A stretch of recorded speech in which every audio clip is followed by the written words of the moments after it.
नमस्कार, आप सभी का जनता का राज में बहुत बहुत स्वागत है। हमारे साथ हितेश लोधी जी पूर्व विधायक पूर्व मंत्री हैं, हमारे साथ रामबख्श जी हैं जो पूर्व सांसद हैं, हमारे साथ राजीव लोधी जी हैं पूर्व विधायक पूर्व मंत्री हैं।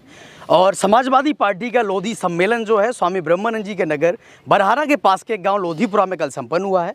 तो आज सभी लोग स्वामी जी की समाधि पर आए हैं माथा टेकने। तो सर से हम कुछ सवाल करते हैं और सर से जानते हैं कल का सम्मेलन कैसा रहा। सर, सबसे पहले तो जनता का बहुत बहुत स्वागत है आपका, और कल का सम्मेलन कैसा रहा आपका? देखिए मित्र, आप मित्र हैं, हमारे भारत के रहने वाले हैं और बहुत ही प्रतिष्ठित नागरिक हैं, बहुत जागरूक हैं और बहुत अहम पद पर हैं। क्योंकि लोकतंत्र में जो 4 स्तंभ होते हैं, विधायिका, कार्यपालिका, न्यायपालिका, उसी के साथ में होता है प्रेस नंबर 4 पे। बहुत बड़ी ताकत है प्रेस में, सरकारों को बनाने बिगाड़ने की क्षमता होती है अगर ईमानदारी से प्रेस काम करे तो। मित्रों, कल मैं पहली बार गया हूँ स्वामी जी के कर्मस्थली पर। पहले मैं उनकी जन्मस्थली पर पहुँच गया था, बाद में मालूम हुआ कि ये जो कार्यक्रम है वो लोधीपुरा में है, तो मैं वापस वहाँ पर पहुँचा। मुझे ऐसा लगा जैसे मैं अपनी माँ की गोद में आ गया हूँ। और फिर वहाँ पर उमड़ी हुई भीड़, जिसमें झांसी के भी लोग थे, महोबा के भी लोग थे, और आप तो बुलंदशहर से आए हैं। और इस जनपद के सभी प्रतिष्ठित जन, आदरणीय श्री राजा राम पाल जी इसमें आए, आदरणीय प्रजापति पूर्व मंत्री भी आए, और स्थानीय हमारे समाजवादी पार्टी के सभी दिग्गज नेता आए, और हमारे तीनों पूर्व विधायक भी उसमें सम्मिलित हुए। महिला शक्ति भी बड़ी संख्या में आई, और यहाँ के लोगों को जो विचार सुनने को मिले, उससे मैंने एक बात तो समझ ली है कि जनपद हमीरपुर में बहुत संभावनाएं हैं, बड़ी सामर्थ्य है, और यहाँ के लोग अगर संगठित होकर के अगर डट जाएं मोर्चे पर, तो कोई भी किला फतेह कर सकते हैं। बिल्कुल सर, अब हम आपसे ये भी जानना चाहेंगे, जनता यहाँ राठ क्षेत्र की है कि सभी लोग, इतने प्रबुद्ध लोग यहाँ पर आए हैं, तो राठ की जनता क्या माने? जो मांग करती है स्वामी ब्रह्मानंद महाविद्यालय को विश्वविद्यालय बनाने की, उस पर क्या कहना कि अगर आपकी सरकार आती है तो आप लोग क्या करेंगे? मुझे ये लगता है कि जनता जो मांग करती है वो सामयिक है और सही है। वास्तविकता ये है कि आज जनता जल्दी पहचान नहीं कर पाती है कि कौन असली सिंह है और कौन भेड़िया की खाल ओढ़े हुए नकली भेड़िया है, और इसलिए लोग ठगे जाते हैं, जनता बार बार ठगी जाती है। जैसे नरेंद्र मोदी ने लगातार 2014 से हिंदुस्तान की जनता को ठगा है। मेरा विश्वास है कि यहाँ की जनता को यहाँ के नकली नेताओं ने ठगा है। ये बहुत पहले विश्वविद्यालय हो जाना चाहिए था। यहाँ का जितना विकास होना चाहिए उतना विकास नहीं हुआ है। मैंने सुना यहाँ का जो बस स्टेशन है उसके लिए बहुत पहले रुपया स्वीकृत हो गया था, 5 साल हो गई सरकार में, आज तक वो बस स्टेशन नहीं बन पाया है। राठ को जिसका हिस्सा मिलना चाहिए तो नहीं मिला है। मुझे लगता है यहाँ की जनता को एकजुट होकर के एक बार फिर संघर्ष करना पड़ेगा, आवाज़ उठानी पड़ेगी। जनता के बीच में मध्य जो ईमानदार नेता, उन्हें चिन्हित करना पड़ेगा, उनके पीछे खड़ा होना पड़ेगा, उनको ताकत देनी पड़ेगी, उनको विधायक और यहाँ का सांसद बनाना पड़ेगा, तो यहाँ का कायाकल्प हो जाएगा, ऐसा मेरा विश्वास है।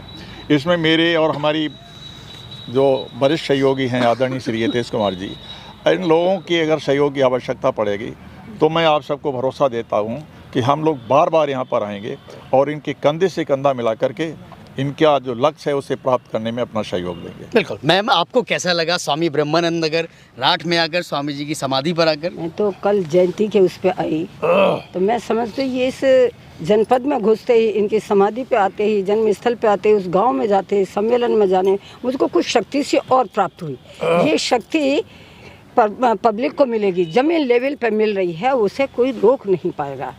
एक चीज़ कर दूँ, बहुत कुछ हमारे इन्होंने कह दिया, वर्मा जी ने, उन चीज़ों को आपने कर ही लिया। मैं तो इतना उसमें प्लस करना चाहूँगी कि जनता अब बेवकूफ़ नहीं है। जो मोदी योगी ये जोड़ी जो बन गई है, उसकी बातें सब सुन रहे हैं, झूठ है कि सच है ये भी पहचान कर ली है। ज़मीन उनके पैरों से निकल रही है, एक पैर से निकल चुकी है, दूसरे पैर से दबाना चाहते, वो नहीं दबेगी, वो भी निकलेगी। क्यों? जनता समझ रही है झूठ के अलावा इन पर कुछ नहीं है। एक चीज़ नोट करो मेरे पत्रकार बंधुओं, कि जिस आदमी का न तो योगी का न मोदी का, जिसका परिवार ही नहीं है, वो परिवार का दुख क्या जाने। बिल्कुल सही। क्या दुख जानेगा? टीस उसके दिल में होती है कि जब बच्चे हो रहे, तुझे बुखार आ गया है, तुझे उसे कोई मतलब नहीं क्या हो रहा है देश में, हो रहा है। उन्हें उद्योगपति चला रहे, ये नहीं चला रहे, उद्योगपति चला रहे। जो योजनाएं बनाए, नियम बनाए, सब वही बनाते। ये तो आप जैसे भाइयों को दे देते, मीडिया पे चलता है और पेपर में चलता है। उससे पब्लिक जान चुकी है कि क्या हो रहा है, हमारे संग में भ्रम हो रहा है। अब भ्रमित नहीं होगी, जुट चुकी है। और ये अखिलेश जी की जितनी सभाएं ये हो रही है एक सैलाब की तरह से, ये सैलाब वैसा नहीं है, जोड़ने से नहीं जोड़ा, ऑटोमेटिक जोड़ रहा है, स्वतः स्फूर्ति तो इसे रोक नहीं पाएगा। भारी बहुमत से अखिलेश जी मुख्यमंत्री बनेंगे और प्रदेश को फिर से सींचेंगे और हमेशा के लिए रहेगा, और ये हमेशा के लिए भाजपा मिट जाएगी। ये मेरे विचार आपके। बिल्कुल सर, मैं इसमें ऐड करना चाहता हूँ जो अभी आदरणीय श्रीमती हितेश कुमारी जी ने कहा है। गाँव में एक कहावत हमारी तरफ कहा जाता है, बिन घरनी घर भूत को डेरा। जिस घर में घरनी नहीं वो घर का आएगा तो भूत का डेरा है। तो चाहे जहाँ नरेंद्र मोदी रह रहे हों या जहाँ योगी जी रह रहे हों, इनके घर में इनकी घरनी नहीं है तो भूत का डेरा हो गया। ये नहीं वास्तव में समझ पाएंगे वास्तविकताएं क्या हैं। और आदरणीय राजीव जी कुछ कहेंगे, पूर्व मंत्री। जिसके विवाह नहीं हो पीर पराई क्या जाने। मैम वो इस बात पर वो ये भी कहेंगे कि आपकी पार्टी में परिवारवाद है, अगर भाजपा वाले जो लोग होंगे। नहीं, परिवारवाद नहीं है, कहने को कुछ है। आदमी अपने गृह में झांक के देखे, अपनी पार्टी को देखे, उनकी पार्टी में क्या हो रहा है। एक परिवार में 4 लोग हैं, मुख्यमंत्री बन रहे हैं, गवर्नर बन रहे हैं, मंत्री बन रहे हैं, सांसद बन रहे हैं। बहुत उदाहरण है भाजपा में भी, देखिए।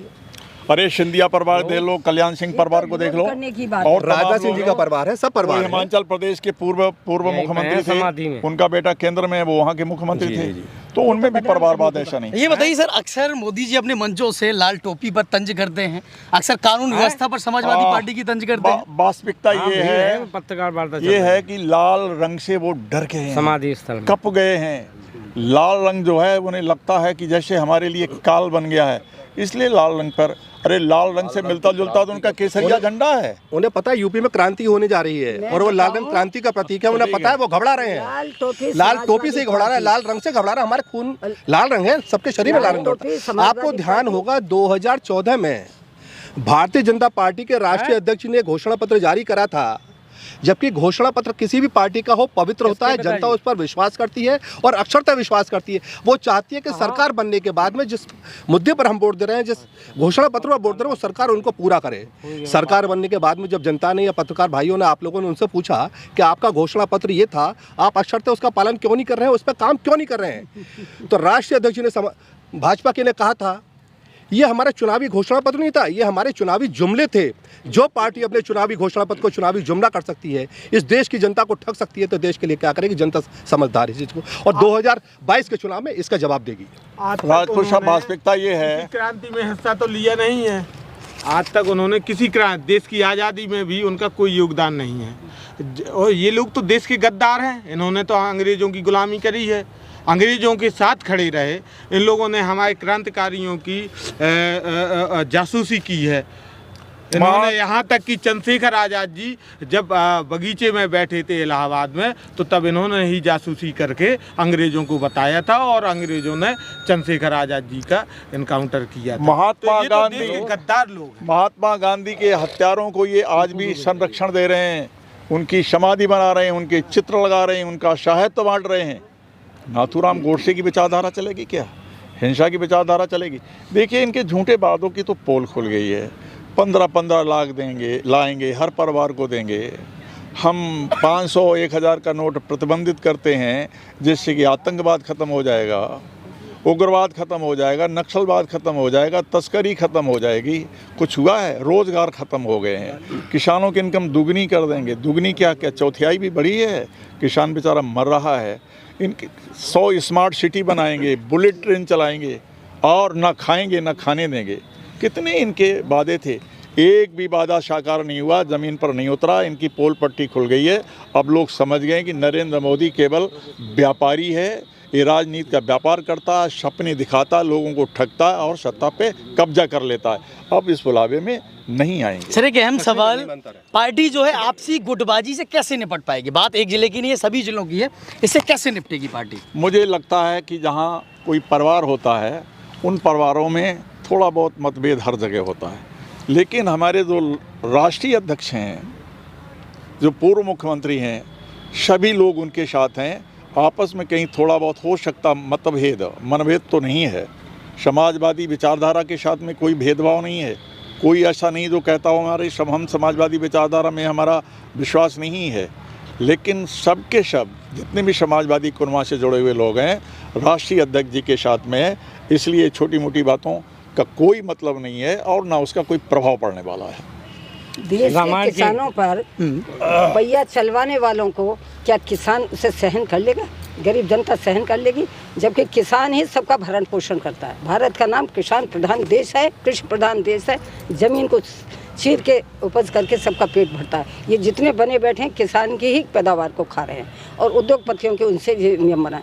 मैं एक चीज़ कहना है, ये अंतर आत्माओं के और उन्हीं जिन्होंने पहिए घुमाए हैं उन मंत्रियों को बगल में लिए बैठे हैं। इससे अपराधी बड़ा कौन होगा? और लाल टोपी का बात मैं कह रही, लाल टोपी तो लाल ही रहेगी और उसका रंग और गहरा होगा। और लाल टोपी से डर नहीं है। लाल टोपी का मतलब राष्ट्र अध्यक्ष अखिलेश यादव से डर है उनको। वही लाल टोपी। हाँ, ये लाल टोपी का डर अखिलेश यादव। वास्तव में ये है, ये साणों की बात करते करते इनमें साणपन समा गया है। और साण सबसे ज्यादा डरता है लाल रंग से। तो साण जैसे लाल रंग से भड़कता है वैसे ये लोग भड़क रहे हैं। और ये लड़ाई, आने वाली लड़ाई जो है, समाजवादी पार्टी तो लड़ी रही है, मुख्य लड़ाई जो लड़ रही है वो किसान वर्सेस भारतीय जनता पार्टी। अब की बार किसान इन्हें धराशायी करेगा और भारतीय जनता पार्टी को बिल्कुल मिट्टी में मिला देगा। ये बक्सा करेगा। पूर्व विधायक ज्ञादीन जी भी कुछ कहने वाले हैं। रामायण की एक चौपाई है कि दुचित कबहू पर दोष न हुई। ये गांधी का देश है। ये तो गांधी की विचारधारा चलेगी, गॉडसे की विचारधारा चलेगी। नरेंद्र मोदी और आरएसएस गॉडसे को भी मानते हैं और दिखाने के लिए गांधी को भी मानते हैं। तो उन लोगों को एक विचारधारा पे चलना चाहिए। कहते हैं एक देश, एक विधान, एक संविधान। तो हम लोग बाबा साहब डॉक्टर अंबेडकर के अनुयायी हैं, स्वामी जी के शिष्य हैं। बाबा साहब ने कहा था कि शिक्षित बनो और शिक्षित होकर ये समझो कि कौन इस देश में संविधान विरोधी है, कौन इस देश में संविधान समर्थक है। बिल्कुल सर, एक आखिरी अहम सवाल है। पार्टी के ऊपर, समाजवादी पार्टी के ऊपर जो जातिगत लेवल या जातिवाद का लेवल ठोक दिया जाता है, उससे पार्टी कैसे उभर पाएगी या क्या पार्टी की टैक्टिक्स होगी अगर पार्टी सत्ता में आती है तो?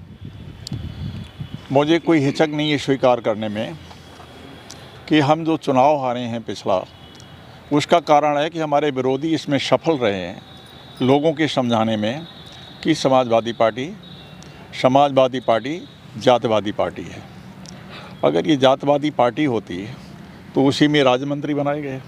मेरी अपनी बिरादरी के 4 मंत्री थे, प्रजापति समाज का इसमें मंत्री था और तमाम पिछड़े वर्ग के, दलित वर्ग के इसमें मंत्री रहे हैं। तो ये जो आरोप लगाया जा रहा है पूर्णतः सही नहीं है। लेकिन हाँ, अगर उसमें भागीदारी में, हिस्सेदारी में कहीं कोई कमी रह गई होगी तो आदरणीय अखिलेश यादव ने कई सभाओं में इसे स्वीकार किया है कि हम लोगों में फूट डाली गई और जहाँ कुछ कमियां रह गई होंगी उससे हम दुरुस्त कर लेंगे। हमारा विश्वास है आने वाले दिनों में समाजवादी पार्टी और निखर के संतुलित रूप से जनता के सामने में आएगी। बिल्कुल। तो सर 2022 में कितनी सीटें आने वाली हैं समाजवादी पार्टी की, क्या लगता है आपको? 403। जो हमारे राष्ट्रीय अध्यक्ष जी का स्टेटमेंट है 403 कि 400 प्लस हम आएंगे, 2-3 सीट विपक्ष के लिए छोड़ेंगे, वो होगा। और जनता बदलाव चाह रही है, पिछड़ा बदलाव चाह रहा है, अगड़ा बदलाव चाह रहा है, अल्पसंख्यक बदलाव चाह रहा है, दलित बदलाव चाह रहा है। यह क्रांति होगी, चुनाव में क्रांति होगी। समाजवादी पार्टी की क्रांति के रूप में सरकार बनेगी जो प्रदेश के हित में विकासोन्मुखी सरकार होगी। तो चलिए, हमारे साथ सम्मानित नेतागण थे समाजवादी पार्टी के, जिनसे हम बात कर रहे थे। स्वामी जी के समाधि स्थल पर हम खड़े हैं। तो आप सभी का बहुत बहुत धन्यवाद हमसे बात करने के लिए। आपको धन्यवाद। और आप सब देख रहे थे जनता का राज में राघवेंद्र राजपूत। धन्यवाद।